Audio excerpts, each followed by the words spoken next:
কুড়িগ্রামের ভুরুঙ্গামারীতে একই স্থানে পাল্টাপাল্টি সমাবেশ ডেকেছে বিএনপির দুই গ্রুপ।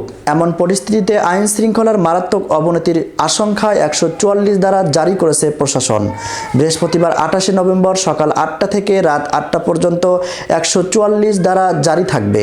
ভুরুঙ্গামারী উপজেলা নির্বাহী অফিসার ও এক্সিকিউটিভ ম্যাজিস্ট্রেট গোলাম ফেরদৌস এই আদেশ জারি করেন। জানা যায়, বুধবার দুপুরে সোনাহাট স্থলবন্দরে আমদানি ও রপ্তানিকারক সমিতির সাধারণ সভা চলছিল।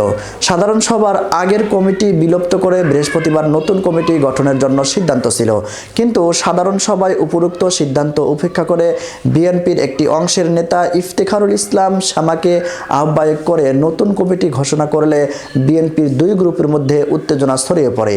পরে এই ঘটনাকে কেন্দ্র করে বৃহস্পতিবার ওই স্থানে বিএনপির দুই গ্রুপের সভার আহ্বান করলে চরম উত্তেজনা দেখা দেয়। অনাকাঙ্ক্ষিত পরিস্থিতি এড়াতে বুধবার রাতেই উপজেলা প্রশাসন ১৪৪ ধারা জারি করে।